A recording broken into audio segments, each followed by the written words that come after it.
हर्षवर्धन जी, राधे राधे महाराज जी। महाराज जी, यदि जीवन में बुरे कर्म हो जाएं तो क्या भगवान का नाम जप उनका प्रायश्चित है या फिर उन कर्मों को भोगना ही अनिवार्य है महाराज जी?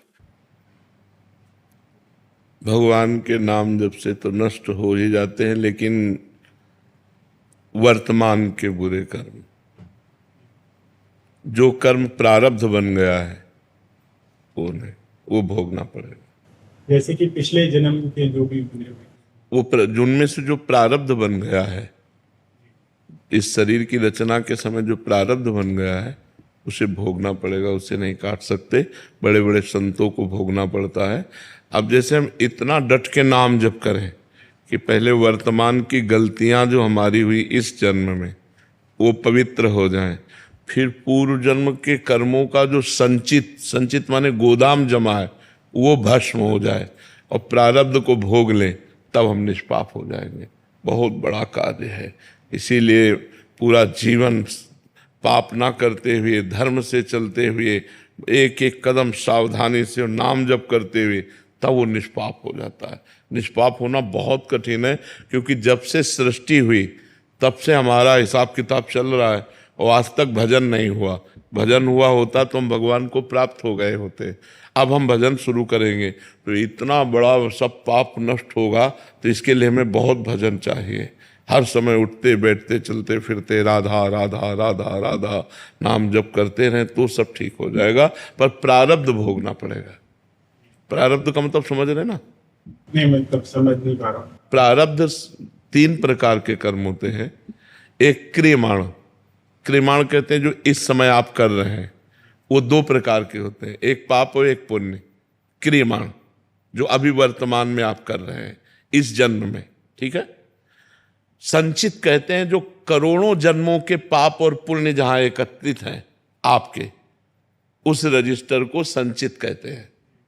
और उस करोड़ों जन्मों के संचित कर्म से जो इस मानव देह के बनने के समय पाप और पुण्य निकाले गए हैं, इस अवस्था में आपकी उन्नति होगी, इस अवस्था में आपकी अवनति होगी, आपको ये रोग होगा, आपका हाथ टूटेगा, आपका एक्सीडेंट होगा, आपको ये लाभ मिलेगा। जो जो लिखा है वो अब भोगना पड़ेगा। जैसे इस शरीर में लिखा है कि किडनी फेल, ये भोग, तो बचपन से पर भोगना पड़ रहा है। इसे प्रारब्ध भोग कहते हैं। ये बहुत वज्र की लीक होता है, इसे भोगना पड़ता है। तो हम भजन करके संचित को मिटा सकते हैं, भस्म कर सकते हैं और क्रियमाण को सुधार सकते हैं कि पाप कर्म ना हो, लेकिन प्रारब्ध को भोगना पड़ेगा। इसीलिए कहते हैं कि देखो भजन करते हुए वो दुख भोग रहा है, उसको क्या लाभ मिला? लाभ तो मिला, उसका अगला संभल गया, पिछला संभल गया, वर्तमान में जो प्रारब्ध भोग आया उसे भोग के काट दिया, अब वो भगवान को प्राप्त हो जाएगा। जैसे आप कहते हैं ना कि नाम जपने से तो राधा रानी का फिर वो रजिस्टर पूरा फाड़ फेंकते हैं। हाँ, तो रजिस्टर को संचित कर्म, रजिस्टर को संचित कर्म, अभी आप ध्यान से सुनो, अभी कहा ना जो हमारा पुराना रजिस्टर जमा कई जन्मों का, उसे संचित कर्म कहते हैं, वो नष्ट हो गया। जो नया कर्म हो रहा है वो लिखा नहीं जाएगा, लेकिन जो लिख दिया गया उसको तो भोगना पड़ेगा। जो हमारे भाग्य में लिख दिया गया उसे भोगना पड़ेगा।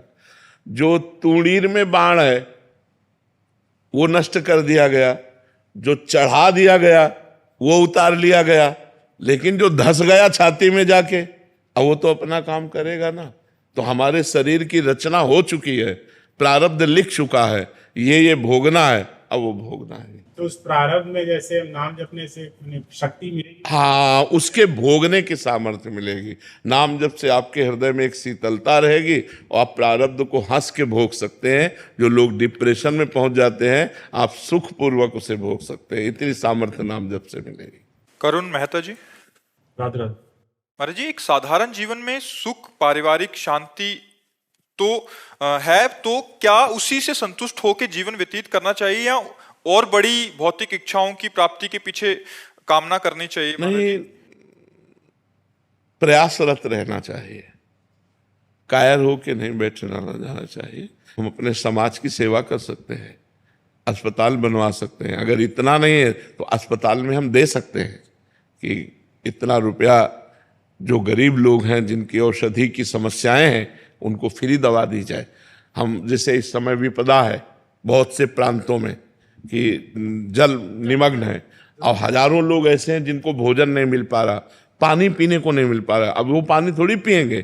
तो अब जैसे हमारे पास 100 रुपया भी है, हम एक बिस्लेरी की बोतल एक विपदाग्रस्त को दे देते हैं तो हमारी सेवा बन जाती है। अर्थ कमाना जरूरी है क्योंकि अर्थ से हम बहुत प्रकार की सेवाएं कर सकते हैं, समाज को सुख दे सकते हैं। तो अर्थ की भावना करना कोई निषेध नहीं है, गृहस्थी में अर्थ संग्रह करना आवश्यक है। तो हमें लगता है कि कामना करनी चाहिए। तो महाराज जी कई बार ऐसा हो जाता है कि जैसे परिवार अलग रहता है, आपको अलग रहना पड़ता है, तो मैं अब ये तो प्रायः हमें लगता है ये शिकायत तो प्रायः सबकी होगी।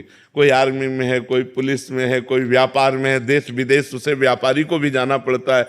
किसान है तो सुबह जाता है, दिन भर मेहनत करता है, रात्रि में आता है। तो हमें लगता है वियोग और संयोग ये खेल तो सबके ऊपर चल रहा है। कोई महीने भर में मिला के, कोई 2 दिन में मिला, कोई 10 दिन में मिला। परिवार को तो छोड़ना ही पड़ता है, व्यापार है, नौकरी है, इन कार्यों में फिर तो हमें लगता है थोड़ा मजबूत होना चाहिए। और एक दिन तो सबको छोड़ के जाना है उस दिल की भी तैयारी कर ले कि एक दिन तो सबको छोड़ के जाना है, सब कुछ छोड़ के जाना है, सबको छोड़ के जाना है।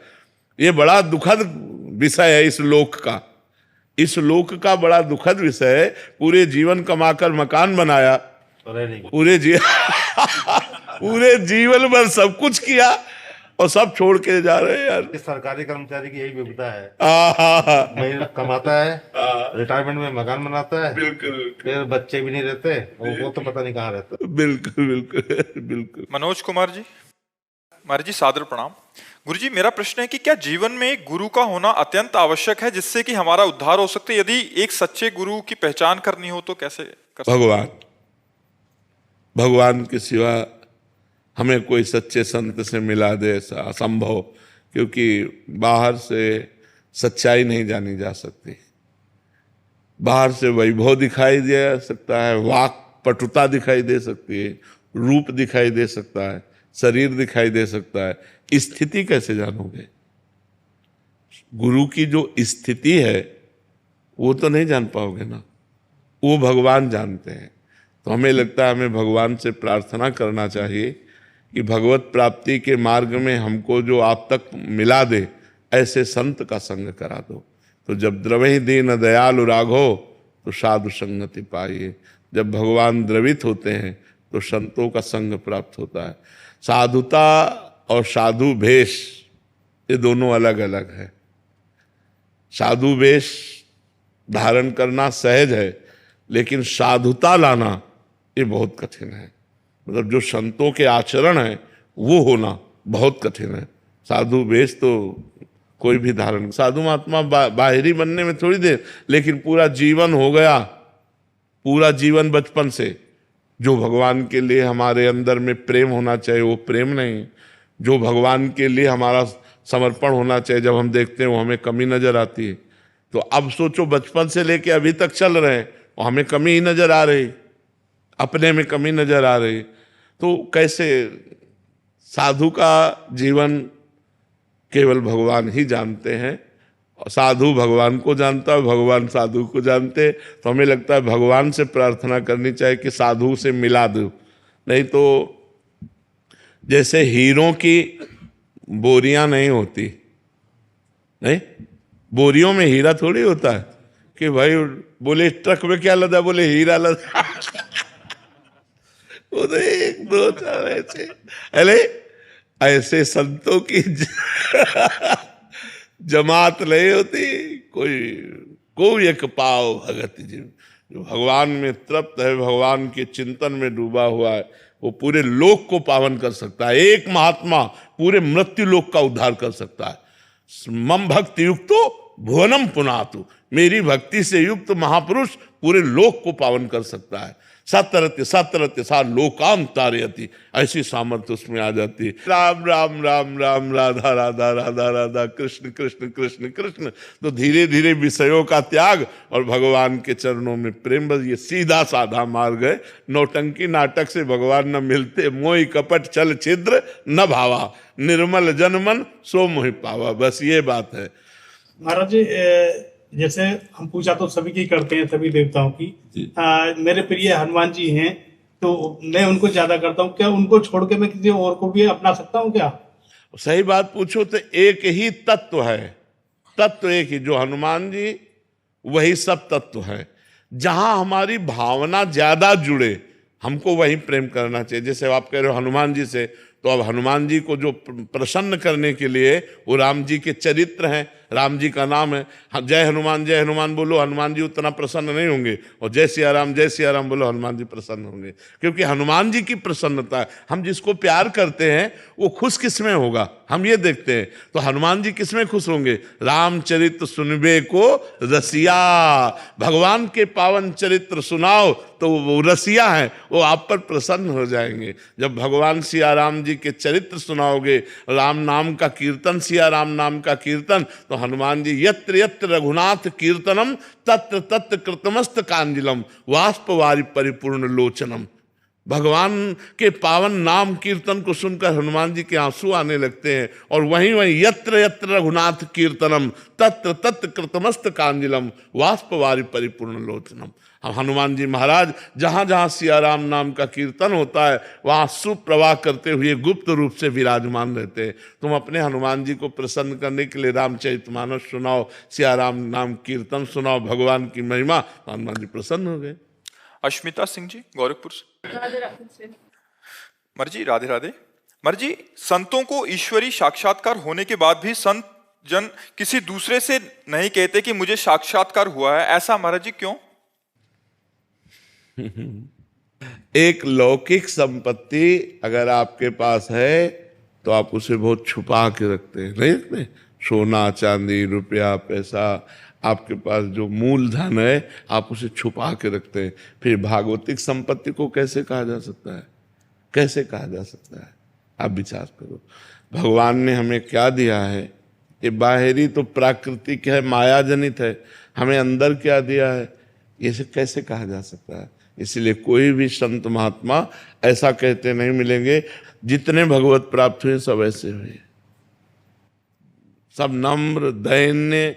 चार गाली दे दो तो सुन के चल देंगे, वो पलट कर गाली नहीं देंगे, तुम्हें शाप नहीं देंगे, तुम्हारा अहित नहीं करेंगे, क्योंकि सब में वो अपने भगवान को देखते हैं। सिय राम में सब जग जानी, वो किससे बतावें? सर्वांतर्यामी भगवान सब जानता है, इसलिए वो चुप रहते हैं, शांत रहते हैं। भगवत चर्चा, भगवत स्मरण, भगवत नाम कीर्तन सिद्ध होने पर भी यही करते रहते हैं। महाराज जी, अंदर से भावना ही नहीं उठती, या मतलब उनमें भी सामर्थ होता है? अगर वो किसी का अनिष्ट कर ही नहीं सकते महाराज जी, ऐसा अंदर नहीं, से अनिष्ट की तो जगह ही नहीं रह जाती। कोई अंदर ही नहीं भाव? नहीं, अनिष्ट की जगह नहीं रह जाती। आप उनका, संतों का अनिष्ट कर दो तो स्वामी देखेंगे, लेकिन वो अनिष्ट नहीं कर सकते। अगर उनसे पूछा जाए तो भगवान से भी वही मनाएंगे कि भगवान इसको सद्बुद्धि दो, इसका मंगल करो, इसको तनिक भी कष्ट मत दो। ऐसा हृदय हो जाता है इतना। हमारी वाणी जी में भी मंगल गान में आता हाँ, है, करत जे अनुसहन निंदक तीनों पे उन पे अनुग्रह करेंगे। हाँ, देखो अब एक हम तुम्हें कथा सुनाते हैं। श्री जयदेव जी महाराज बड़े प्रसिद्ध संत हुए हैं। जयदेव जी, उनका गीत गोविंद प्रसिद्ध है, जिसे जगन्नाथ जी सुनकर के पीछे पीछे डोलते हैं जो गीत गोविंद गाता है। ऐसी महिमा है गीत गोविंद की।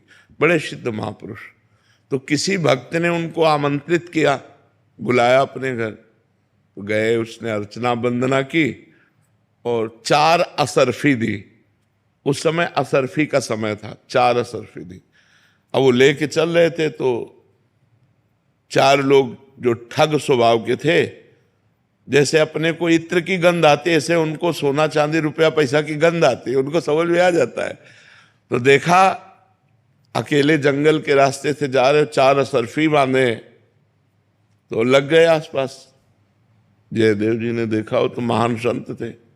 उनका भैया ये है 4 होली, तो कहा आप ले लो। चारों ने ले लिया। बोले ये बड़ा चतुर है, अभी तो दे दिया, आगे फंसा देगा हमें। बोले क्या कर? बोले हाथ पैर काट के कुएं में डाल दो। दुष्ट अपनी दुष्टता नहीं छोड़ता और साधु अपनी साधुता नहीं छोड़ता। काट दिए उनके हाथ पैर, काट के कुएं में डाल दिया। अब बोलो, उनको 4 मिली थी, वो समझ गए चारों लेना चाहते, खोल के दे दिया तो ले लेते हैं। काहे को संत को कष्ट दिया, हाथ पैर काट के कुएं में डाल दिए। अब वो कुएं से भगवान नाम कीर्तन, तो एक राजा वहां से गुजर रहा था, मधुर मधुर आवाज आई भगवान के यश की। तो उनका कहाँ से आ रही, बोले कुएं से। कुएं में देखा तो जयदेव जी को, तो उन्होंने निकलवाया, औषधियों का लेप करवाया, अपने महल ले गए, चरण सेवा उनकी की और पूछा भगवान मुझे भगवान की प्राप्ति कैसे होगी। ये पूछा कि किसने आपके किए, तो कभी नहीं, कुछ नहीं बोले। तो उनका मुझे भगवान की प्राप्ति कैसे हो, तो उनका संत सेवा। अगर संतों की सेवा हो तो भगवान की प्राप्ति सहज हो जाए। तो राजा ही थे, संतों की सेवा। जब सुना कि लोगों ने कि संतों के लिए खुला खजाना है, खाओ पियो जितना रुपया चाहो ले लो, सोना चांदी जो, तो जो संत होते थे वो तो केवल भोजन किए चले गए। तो वो चारों ठगों को सुनने को मिला कि यार एक राजा है, वो संत वेशधारियों को खूब माल चलाता है और खजाना खोल देता है, जितना ले जाओ। तो 4 संत वेश रखने में कितने मिनट लगते हैं, मुंडन करवाओ, तिलक छाप लगाओ, हो गए संत, हो गए। तो अब जब गए तो जहां से संत गुजरते थे वहां दर्शन के लिए जयदेव जी को हाथ पैर कटे गए थे। तो ऐसे फिर उन्होंने देखा, अरे बोले तो वही है, ये तो वही है जिसके हाथ पैर काट के कुएं में डाल दिए गए थे, पर हमें पहचान नहीं पाया लगता है। पर अंदर डर आ गया कि अगर पहचान लिया और कहा इन्होंने ही हाथ पैर काटे थे तो फांसी की सजा अभी हमें दे दी जाएगी। पर जयदेव जी ने ऐसा कि मानो पहचाना नहीं। तो वो निकल गए, राजा को बुलाया और कहा ये जो 4 संत गए हैं ये हमारे बहुत प्रिय हैं। संतों की महिमा, बोले हमारे बहुत प्रिय है, इनकी बहुत सेवा की जाए। अरे अब तो जब गुरु जी के प्रिय संत है तो बड़ी सेवा, और खजाने में ले गए। और संत तो थे नहीं, ठग थे। अब बड़ी बड़ी गठरी वो अकेले नहीं उठा पाए। तो राजा ने कहा हम 4 सेवक भेज देते हैं। 4 सेवक गठरी लेकर, पर राजा को शक हुआ कि संत कभी ऐसा नहीं कर सकते। मतलब संत तो उदार चित्त होते हैं, ऐसा मतलब जितना बटोर पाए ऐसे बांध ले। पर उन्होंने कहा गुरु जी के प्यारे संत हैं इसलिए संशय नहीं करना चाहिए। और वो 4 सैनिक रक्षा के लिए, और 4 सैनिक उठवा के रास्ते में सैनिकों ने पूछा कि आज तक इतना प्यार महाराज जी ने नहीं कहीं दिखाया, महाराज जी के गुरु जी ने आपके ऊपर क्यों प्यार दिखाया, मतलब आप क्या परिचय है आपका उनका। तो उन्होंने कहा हमारे कारण केवल हाथ पैर काट के छोड़ दिए गए थे, नहीं तो मार डाले जाते, इसलिए हमको बहुत प्यार करते। जो ही ऐसे कहा सोई धरती फटी और चारों समा गए। उसी इतना पाप बढ़ गया ना, तुरंत धरती फटी और चारों नष्ट हो गए। और जब जयदेव जी ने सुना कि चारों धरती में समा गए तो वो बहुत कष्टप्रद होकर ऐसे बोले हे भगवान ये क्या, सोई उनके हाथ पैर आ गए, क्योंकि महापापी। पर हम ये संत की साधुता देखे कि वो महापुरुष एक भी शब्द ने, अपने लोग देख ले बोले यही है, लेकिन वो ऐसा नहीं बोले, उनकी विशेष सेवा कर ली। तो संतों की महिमा तो बहुत विचित्र है। जो असली संत हैं, जो भगवान के प्रेमी जन हैं, वो जो उनके प्रति दुष्टता करे वो उसके प्रति भी साधुता करते हैं। उनका हृदय ऐसा हो जाता है वो किसी का अमंगल नहीं कर सकते।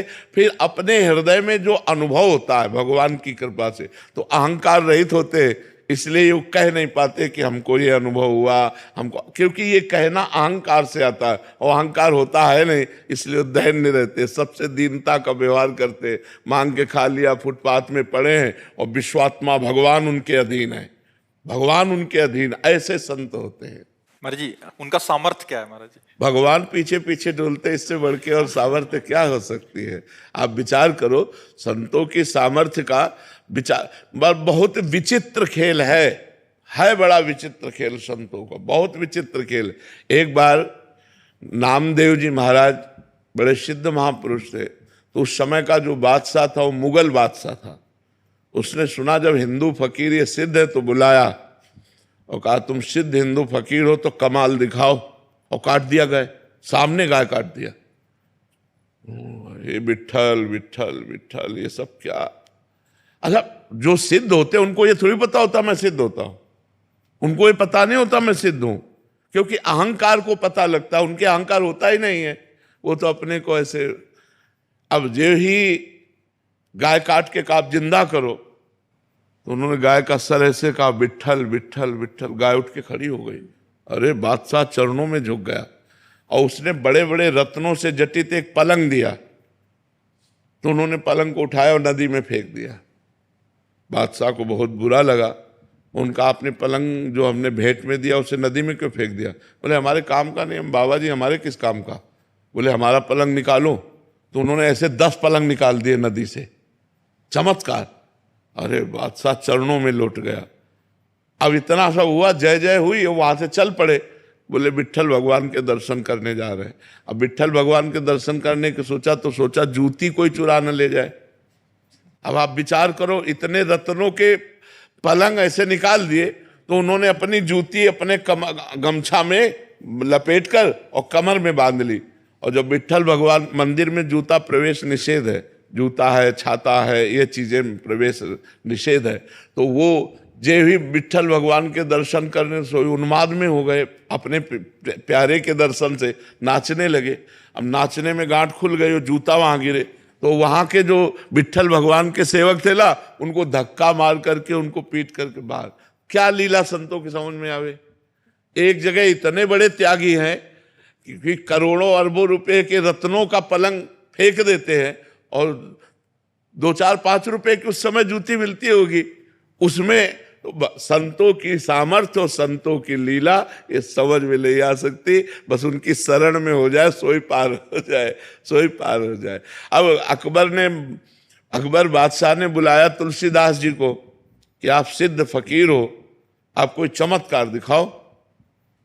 उन्होंने कहा हमको तो कोई चमत्कार नहीं आता, हम तो राम राम जपते, रात दिन पड़े रहते भगवान के सारे। बोले चमत्कार दिखाओ। बोले हम कह रहे हैं हमारे को कोई चमत्कार नहीं आता, हम तो सिर्फ राम राम कहते हैं और भगवान के भरोसे रहते हैं। उनका जेल में डाल दो। जब जेल में डाला, सोई हनुमान जी की याद की और कहा देखो हमारी इज्जत की बात नहीं, बात सिया राम की इज्जत की है। तुलसी किसका है? सिया राम का है। महाराज ये मुगल जेल में डाल दिया है, अब आप देख लो। हनुमान बाण की रचना करके जे ही गान किया, लाखों बानर ईंट से ईंट बजा दिया, पूरा जेल को उखाड़ के फेंक। अरे बोले ये क्या हो रहा है? बोले चमत्कार फकीर का, ये फकीर का चमत्कार है। जल्दी चरण पकड़ो, ले महल की धज्जियां उड़ा दे। अब एक से एक तगड़ा बानर, हनुमान जी की विविध सेनाएं टूट पड़ी, तो चरणों में गिरे। बोले महाराज ये चमत्कार पहले दिखा देते। बोले हमारा कुछ नहीं है, ये राम राम राम राम। तो हमारे जो भारत के सिद्ध संत हुए, उनको ये गर्व नहीं हुआ कि ये छू, ऐसा नहीं, वो तो भगवान में सारा चमत्कार भगवान दिखाते हैं। स्वाति गुप्ता जी, श्री हरिवंश महाराज जी, भगवान मेरे में हर जगह मैं आ जाता है, ये जानते हुए कि मैं, ये सबके आ जाता है, पर जब तक भजन नहीं करोगे तब तक मैं नहीं। अच्छा, इस मैं का ऑपरेशन करो थोड़ी देर विचार करके। क्या आपका शरीर रचा हुआ है? क्या आपका दिमाग रचा हुआ है? आपका रचा हुआ क्या है? आपकी नाक, आपकी आंख, आपकी कान, रचने वाला दूसरा है। आपका दिमाग, आपका सब कुछ दूसरा बेकार का अहंकार करते हो। आपको जिस घर में जन्म दिया प्रभु ने दिया, गरीब धनवान, अच्छा बुरा, तो आप उसमें है नहीं। आपका शरीर रचा भगवान ने रचा, जो कुछ सृष्टि है भगवान की सृष्टि। हम अहंकार बेकार का करते हैं, कुछ नहीं। वही परमात्मा कर्मों के अनुसार जीव की रचना करता है। अहंकार करना व्यर्थ है। अहंकार केवल मूर्खता है। मैं कुछ नहीं, मैं कुछ नहीं, वो सब प्रभु के द्वारा है। कठपुतली अहंकार करे कि मैं बहुत बढ़िया नाच लेती हूँ, तो बेकार है। नचाने वाला जैसा नचा रहा है वैसा कठपुतली नाचती। उमा दारू जो सित की नाई, दारू कहते लकड़ी, जोशित माने कहते पुतली। जैसे कठपुतली को नचाने वाला नचाता है, उमा दारू जोशित की नाई सबही नचावत राम गुसाई। भगवान सबको कर रहे, तो अहंकार करना तो हमें लगता ठीक है नहीं। क्यों, किस बात का अहंकार? अपने पास क्या है जिसका अहंकार करूं? हाँ, एक बात है, मैं भगवान का दास हूं, ये अहंकार है। अस अभिमान जाय जन भोरे, मैं सेवक रघुपति पति मोरे। मेरे सियाराम जी स्वामी हैं, मैं उनका दास हूँ। गोस्वामी तुलसीदास जी कहते हैं ये अभिमान भूल करके भी ना जाए। और कोई अभिमान सब निंदनीय है, वंदनीय है, तो यही एक अभिमान वंदनीय है। अंबे सिंह जी। राधा वल्लभ जी। श्री हरिवंश महाराज जी। महाराज जी, जही विधि नाथ होय हित मोर, करहूं सो वेगी दास मैं तोर। प्रभु जी, भगवान जिससे मेरा हित हो आप विधान कीजिए। जो जीवन में अमंगल और अमंगल घटनाएं होती हैं, तो अमंगल घटनाएं भी प्रभु की ही इच्छा है। उस स्थिति में मन अशांत और भावना में ठेस क्यों पहुंचता? हम भक्त हैं इसलिए उसे प्रभु की इच्छा करते हैं। नहीं, सिद्धांत की बात है कि हमारे कर्म ही हमारा अमंगल करते हैं, दूसरा कोई नहीं करता। जो हमसे पाप कर्म बन जाते हैं, जो गलतियां बन जाती हैं, जो अधर्म हो जाता है, वही हमारी विपत्ति और दुख का कारण बनते हैं। जो धर्म होता है, जो पुण्य होता है, वही हमारे सुख और संपत्ति का कारण बनते हैं। भगवान विधाता है, माने विधान रचने वाले हैं। भगवान के सब प्यारे हैं, वो किसी के लिए दंड विधान अपनी तरफ से नहीं रचते। जब आप कर्म करते हो तो वही कर्म आपका दंड विधान बन जाता है। कौन काहू के सुख दुख कर दाता, निज कृत कर्म भोग सुन भ्राता। इसलिए हम भगवान का नाम जप करें, जिससे अशुभ कर्म नष्ट हो जाए, पाप कर्म नष्ट हो जाए, तो हम सदा के लिए सुखी हो जाए। परम हित भगवान के चिंतन में होगा। अगर हम भगवान का चिंतन कर रहे हैं, अच्छे कर्म कर रहे हैं, पवित्र भोजन पा रहे हैं, कोई नशा नहीं करते, किसी माता बहन की तरफ गंदी दृष्टि नहीं रखते, तो कोई बाल बांका नहीं कर सकता। आए हुए दुख को भी हम आनंद पूर्वक सह सकते हैं और सह कर निकल जाएंगे। भगवान उतना दुख नहीं देते जितना सह ना पाओ, उतने देते हैं जितना सह पाओ। अगर हमारा कर्म ऐसा है कि हम असहनीय कष्ट, तो फिर असहनीय कष्ट भोगना पड़ेगा। जैसे पशुओं को आप जिंदा जलाकर भूंज करके खाते हैं, हाथ पैर बांध दिए, लोहे की उसमें ऐसे डाल दिए, और वो तड़प रहा, जला रहे, तो आपके लिए दूसरा विधान होगा। तो क्यों? क्योंकि तुमने ऐसा कभी किया है। बिना किए तुम्हें कष्ट नहीं मिल सकता। इसलिए हमें बहुत संभाल करके कर्म करना चाहिए। पता नहीं कब कौन सा कर्म हमें कहाँ ले जा करके रौंद दे। इसलिए नाम जप करो और भगवान से प्रार्थना करो कि जो हमसे गलतियां हो गई हैं उसे क्षमा करो, और हमें इतना बल दो कि हम आपके मार्ग में चल सके। दयानिधि जी पटियाला से। राधे राधे गुरु जी। राधे राधे महाराज जी। महाराज जी, आज मेरा जन्मदिन है। महाराज जी, क्या जन्मदिन का कोई विशेष आध्यात्मिक महत्व होता है? इसे कैसे आध्यात्मिक रूप से मनाना चाहिए? अगर प्रवचन सुनोगे तो तुम्हें अच्छा नहीं लगेगा। हमें तो शोक दिन लगता है, शोक दिन, शोक का दिवस, कि 1 साल और गए जिंदगी से, गए ना। अब पता नहीं कितने मिनट है, कितने सेकंड है, कितने घंटे जीवन है। हमको आज के दिन भगवान नाम कीर्तन करना चाहिए, संतों की सेवा करनी चाहिए, गौ सेवा करनी चाहिए, कि हमारा 1 वर्ष बढ़ा नहीं, खत्म हो गया जीवन से। अब हमको नियम लेना चाहिए कि अब हम अगला जो वर्ष जी पाए तो अच्छे ढंग से जीवन व्यतीत करेंगे, कोई पाप नहीं करेंगे, दूसरों का हित करेंगे, दूसरों का मंगल करेंगे। बच्चा, इसमें खुशी किस बात की? आपके पास 1 लाख रुपया हो और 10,000 रुपया आपकी जेब से कट गए, आप नाचोगे? नाचोगे नहीं ना। हाँ, तो आपके जीवन की एक नियत संख्या की श्वासें 1 साल की कट गई। अब इसमें क्या, 1 साल जिंदगी का गया, अब हमारी जिंदगी कितने साल है, कितने मिनट है, पता नहीं है। इसलिए मुझे वो समय तो निश्चित ही है मृत्यु का, वो तो टलने वाला नहीं। जितने दिन, जितने घंटे, जितने मिनट हमें दिए गए, उनमें कम ही हो गया, इतना कम हो गया, पता नहीं कितना रह गया।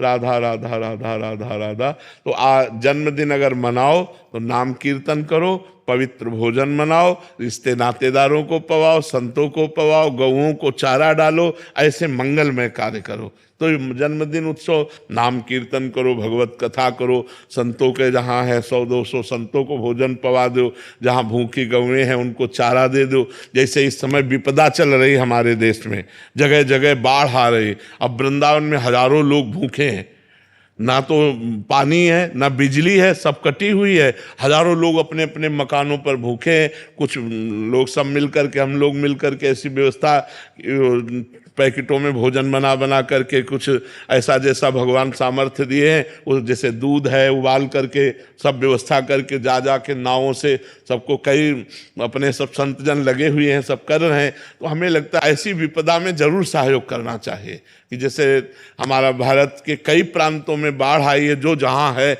अगर अर्थ है तो ऐसी व्यवस्था कर ले कि 50 लोगों का भोजन बनाया, नाव में रखा, पहुँच गए, 50 लोगों को पवा दिया, वो विपदा में फंसे हुए हैं। तो हमें लगता है जन्मदिन तभी सार्थक है जब दूसरों का मंगल किया जाए, दूसरों का हित किया जाए। राधे राधे महाराज जी। महाराज जी, कोई मेरे मन को ठेस पहुंचाता है तो मैं सामने तो कुछ नहीं बोलती, पर मन ही मन बहुत अपशब्द बोलती हूँ, बुरी बातें सोचती हूँ महाराज जी। बाद में बहुत बुरा लगता है, और महाराज जी इससे क्या मेरा पाप बनता है महाराज जी? और नहीं, को फिर मन बाद का में तो चुभता है। पाप नहीं बनता, लेकिन जलन तो होती है आपको, जलन तो होती है ना आपको। और आपका मन गलत संस्कारों में जा रहा है ना, कि इसका पतन हो जाए, इसका ये हो जाए, इसका ये हो जाए, तो वो गलत चिंतन जो हो रहा है उसका होगा कि नहीं होगा, वो आपका पतन कर देगा, वो आपको गिरा देगा। इसलिए जब कोई हमको कटु शब्द बोले तो हमें भगवान की तरफ चिंतन करना चाहिए कि ये कोई हमारा पाप है जो सामने वाला हमें पवित्र करने के लिए कटु व्यवहार कर रहा है। राधा राधा राधा राधा राधा, मन कह रहा नहीं है बुरा, राधा राधा, हमसे कोई गलती हुई तभी ये व्यवहार हमसे हो रहा है। को न काहू के सुख दुख कर दाता, निज कृत कर्म भोग सुन भ्राता। भक्त हैं, आध्यात्मिक मार्ग में चलने वाले हैं, हमें विवेक के द्वारा अपने को बचा लेना चाहिए, विवेक के द्वारा शांत होकर निकल जाना चाहिए। जब एकांत में मन हमारा इधर उधर करे, उस समय नाम जप के द्वारा उसे रोकना चाहिए। राधा राधा राधा, नहीं नहीं भाई, मेरा ही कर्म ऐसा है, राधा राधा राधा राधा, ऐसे। राधे राधे महाराज जी। महाराज जी, मुझे झूठ बोलने की बहुत आदत है। यदि कोई परिस्थिति में मुझे गलती मेरे से हो जाती है, और कोई कलिकाल का एक प्रभाव है, कलिकाल का प्रभाव है। झूठे ही लेना, झूठे ही देना, झूठे ही भोजन, झूठ चबेना, इसका प्रभाव है मिथ्या, तभी आप पर अधिकार करेगा। झूठ पर कलयुग का अधिकार है। तो प्रायः देखो, झूठ बोलने में मतलब बड़े बड़ों से जब कोई गलती हो जाती है तो उसे छिपाने के लिए सैकड़ों झूठ बोल देते हैं, और उस झूठ को सत्य साबित करने के लिए और झूठ बोलना पड़ता है। वो झूठा ही झूठ बात बनती। वैसे सत्य बोलना परम मंगलकारी है, पर बड़ा कठिन है। ये आप ही का विषय नहीं है, ये हम सबका विषय है, ये हम सबका विषय है कि किसी भी बात को तुरंत बनाने के लिए हमें लगता है झूठ से बन जाएगी। किसी एक परिस्थिति में एक विषय में मैं गलती हो गया था, लेकिन उसके किसी ने मेरे ऊपर ये डाला, मतलब ये दिखा दिया थी आप गलत है। वो गलत को मुझे उससे उस परिस्थिति में भागने के लिए और झूठ बोल। हाँ, वही कह रहा हूँ। तो पर कभी कभी बहुत सेल्फिश भी हो जाता। हाँ, ऐसा हो जाता है, ऐसा हो जाता है। कभी कभी ऐसी गलती हो जाती है जो पता है कि गलती हो गई, लेकिन उस गलती को छुपाने के लिए फिर और गलतियां करनी पड़ती हैं, झूठ बोलना पड़ता है। पर अगर हम पहली गलती ना करते तो हम झूठ पर विजय प्राप्त कर लेते, लेकिन पहली गलती ने हमको झूठ बोलकर बचा लिया, तो अब दूसरी गलती आराम से हो जाएगी और सैकड़ों गलतियां झूठ से बनती रहेंगी। तो कहीं ना कहीं अगर हम गलत आचरणों से बचें, गलत संग से बचें, गलत व्यवहार से बचें, तो हम झूठ पर काबू पा सकते हैं। तो बड़े बड़ों से झूठ बोलना आ जाता है, ऐसा वो कई तरह का झूठ हो जाता है। और हृदय हमारा कह रहा है कि हम गलत हैं, लेकिन वाणी हमारी स्वीकार नहीं करती, क्योंकि वाणी से हम बचना चाहते हैं। हृदय अगर पवित्र हृदय है तो मतलब अंदर कचोट रहा है कि यार मैं गलत हूँ, मैं गलत हूँ। मतलब अंदर से भी एक शांत नहीं होते, हाँ शांत। लेकिन बाहर ऐसा ही एक ऐसा शांत, मतलब कि सच के सब पहली बार ही सच के सब बोल सकते। ये कह रहे हैं कि महाराज इनका कुल मिला के प्रश्न कि झूठ बोलना और स्वार्थी बनने से मैं मुक्त होना चाहता हूँ, अभी मेरे अंदर कमी है, इनको दिख रहा है। नहीं, आपके अंदर अभी वो परमाणु है जो आप मुक्त हो सकते हो। अगर परमाणु ना होते तो ये बात ही आपके अंदर ना आती, आप हर्षित होते। लेकिन आप सच्चे आदमी हैं, आप अच्छे हृदय के आदमी हैं, जो आप इस गंदगी को बर्दाश्त नहीं कर रहे। भगवान का आश्रय लीजिए और नाम जप कीजिए, वही बल देंगे। नाम जप में अपार बल है, अपार बल है। आप नाम जप करिए और भगवान का आश्रय लीजिए। बड़ा पवित्र हृदय है जो आपका, ये ऐसी बात आती है, ये पवित्र हृदय से आती है। को बर्दाश्त नहीं हो रहा, जो हमसे गलती हो रही हमें बर्दाश्त नहीं हो रही। बहुत पवित्र हृदय, आप आगे बढ़िए। कभी कभी बड़े सज्जनों से भी गलती हो जाती है। आप सज्जन पुरुषों में हैं, आप दुर्जन पुरुषों में नहीं हैं। इस गलती को धीरे धीरे छोड़ने का प्रयास कीजिए। ये जो हम बोल रहे हैं यही आपको छुड़वाएगी भी, जो बोल रहे हैं तो ये छुड़वाएगी भी। ये आपके अंदर उत्साह पैदा करेगी, आपको बल देगी। संतों की वाणी में बल होता है, वो बल देगी। और ये कि आप सज्जन पुरुष हैं तो आप सज्जन बन जाएंगे, जो दुर्जनता है वो भी हट जाएगी। आप चलो इस पर। राधे राधे महाराज जी। महाराज जी, भगवान पर अटूट विश्वास है और नाम जब भी निरंतर चल रहा है, किंतु जब जीवन में कठिन परिस्थिति आती है तो ईश्वर के ऊपर विश्वास के साथ साथ जीवन समाप्त करने का या सब छोड़कर सिर्फ भगवान की शरण में रहने की आकांक्षा होती है। महाराज जी, ऐसे में इस परिस्थिति में क्या करना चाहिए? निरंतर नाम चल रहा है, अभी हमें संशय है, क्योंकि निरंतर जब चलने लगेगा तो कुछ स्थिति आ जाती है। अब हम लोग उसी मार्ग के पथिक है ना, इसलिए एक स्थिति आ जाती है। कोई भी विपत्ति हमें परास्त नहीं कर सकती, कोई भी दुख हमको उदास नहीं कर सकता, क्योंकि नाम चल रहा है। जब ज्यादा कष्ट होता है तो ज्यादा भजन होता है, शांत। जब ऐसा लगता है शरीर छूट तो नहीं जाएगा तो एकदम भगवदाकार वृत्ति, भगवान आ रहे हैं। तो निरंतर भजन शब्द से हम कह रहे हैं कि इस पर सुधार करो। निरंतर अभी नहीं हो रहा है। जिस दिन अव्यावृत भजनात् अखंड भजन होने लगेगा तो स्थिति आ जाएगी। अटूट विश्वास जब है तो टूट कैसे सकता है? कुछ भी हो, जोई जोई प्यारो करे सोई मोहि भावे। अब कुछ भी हो, अब क्या, जब आपसे प्यार किया फिर हम क्यों किसी से शिकवा करें? भगवान अब तुम जैसा चाहो वैसा खेलो, जैसा चाहो वैसा विधान करो, मैं उसी में राजी रहूंगा जैसे तुम मुझे रखना चाहते हो। मस्त नाम जब चल रहा है तब ये मस्ती आएगी, नहीं ऐसे नहीं आएगी। नाम जब चल रहा है तो ये मस्ती आएगी, नहीं मस्ती नहीं आ सकती। इतनी विपत्तियां मनुष्य जीवन में, इतना संघर्ष है कि कदम कदम ऐसा लगता है यार अब खुशी हुई और अगला कदम इतने दुख में पड़ जाता है कि लगता है कैसे निकल पाऊंगा इस दुख से। तो फिर एक सुख का प्रकाश आता है, फिर एक ऐसी समस्या आ जाती है, फिर ये पूरा जीवन चलता रहता है, ये पूरे जीवन। और ये सोचना कि शरीर को मिटा दें ये कोई समस्या का हल नहीं है। शरीर मिटा देने से एक महापाप बन जाएगा और वो हमारी दुर्गति कर देगा। तो ये जो लोग सोचते हैं कि मैं कर लूं समस्या का समाधान हो गया, बिल्कुल नहीं। भारी समस्या मोल ले ली, आगे तुम्हें परिणाम पता नहीं, इसलिए आप तो कभी कोई निदान है ही नहीं। हमको लड़ना चाहिए, संघर्ष करना चाहिए।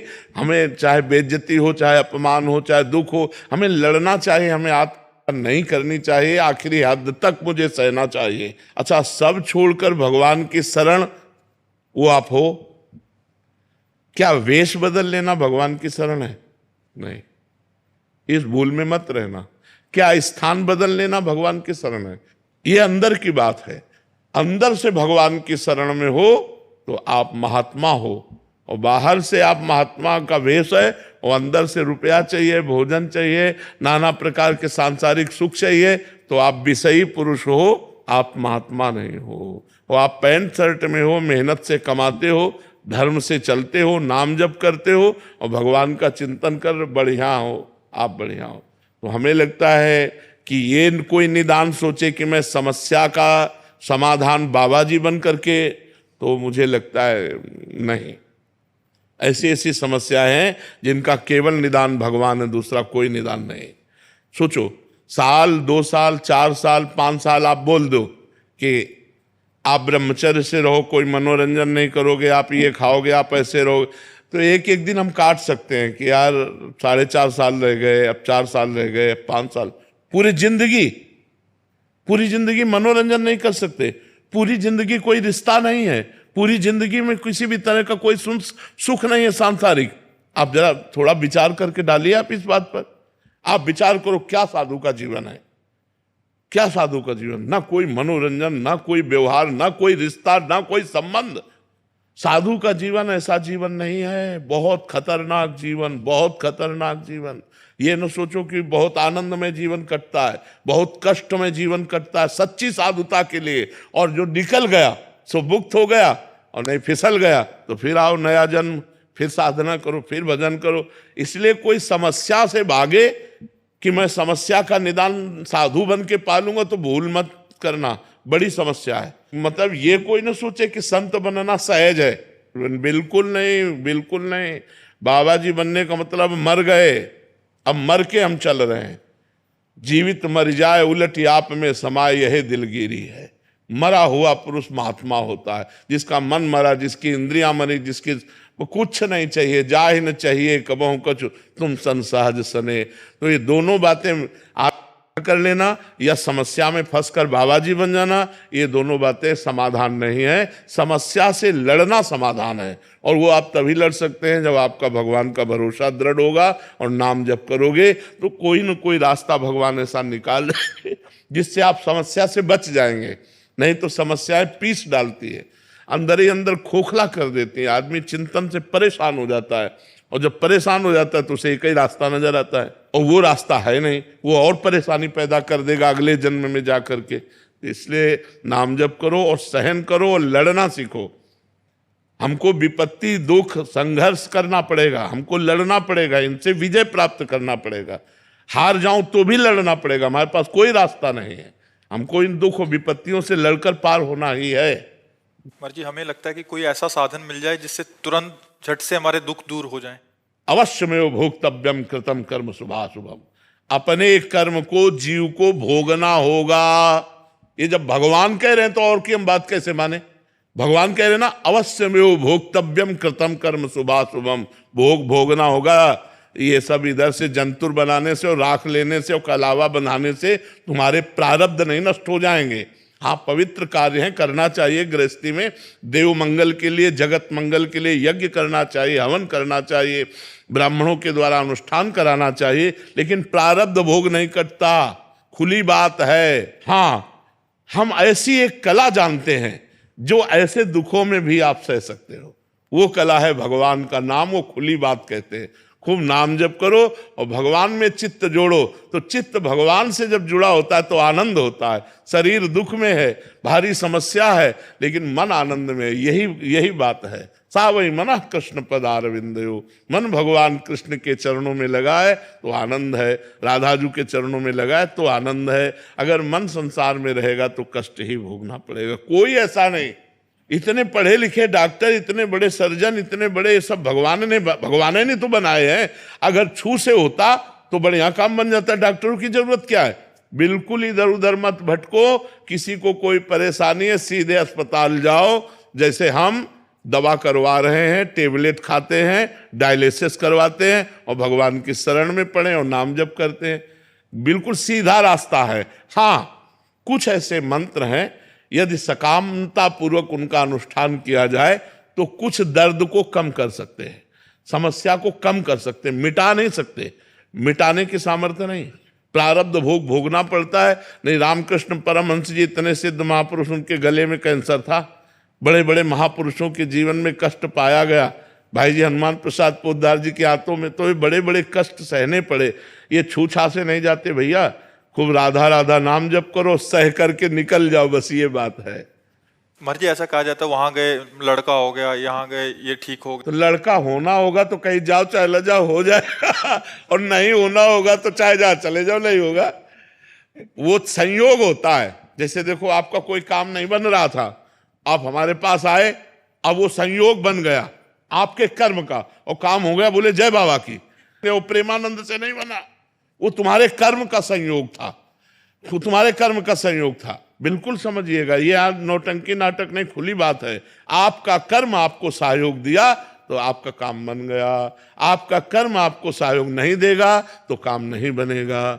एक हमारे जीवन की धारा है, उसमें दुख सुख दोनों किनारे हैं। हमारा जीवन इसमें होता हुआ जाएगा, कभी सुख कभी दुख, कभी सुख कभी दुख, ऐसा चलता रहेगा।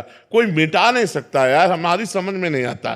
तो महात्माओं के पास क्यों जाना चाहिए महाराज जी? सुकृत बढ़ते हैं, बुद्धि शुद्ध होती है, प्रारब्ध को सहने की सामर्थ्य आती है, आगामी हमारे जो कर्म हैं वो सुधर जाते हैं, पीछे के जो कर्म हैं वो भस्म हो जाते हैं, प्रारब्ध भोगने की सामर्थ्य आती जी हमें तो लगता है हमारी मनोकामना पूरी हो जाएगी, चलो चलते हैं एक बार तो, क्योंकि हर कोई प्रार्थना तो करता ही है महाराज जी, 100 में से 50 तो करते होंगे हाँ मैं पास हो है। जाऊं। तो ये कर्म है कि नहीं है? ये भी तो एक कर्म है। उनका सत्कर्म बना, वो नंगे पैर चल करके आ रहे हैं या जूता पहन करके आ रहे हैं या वो किस भावना से आ रहे हैं, और भावना से आए और संत दर्शन की कामना की, तो एक कर्म भी तो बना उनका। इस कर्म से उनको लाभ नहीं मिलेगा। मान लो संत दर्श को चालिए तज माया अभिमान, जीव जीव पग आगे बढ़े कोटिन यज्ञ समान। तो कोई आ रहा है 1000 कोस से, कोई 500 कोस से सवारी में धक्का खाते हुए ऐसे, और रोड में किनारे खड़ा है रात्रि भर, तो ये उसका तपस्या नहीं बनी, ये उसका परम पवित्र कर्म नहीं बना। अब ये कर्म कामना पूर्ण कर दे तो प्रेमानंद उसमें कहाँ है? ये उसका कर्म है, ये उसकी मेहनत है, ये उसकी भावना है, ये उसकी श्रद्धा है, ना कि हम हैं। अब उसको लगेगा कि हम प्रेमानंद के दर्शन के हमारा काम बन गया। नहीं, तुम्हारी मेहनत, तुम जो सैकड़ों किलोमीटर चल करके आए और खड़े रहे घंटों, और फिर इसके बाद दर्शन हुआ, तुम्हें आनंद लगा, ये तुम्हारा कर्म तुमको सुख दे रहा है। नहीं तो देखो, अगर हमारा कर्म बिगड़ जाए तो हम कह रहे हैं फिर हमको कोई सुख नहीं दे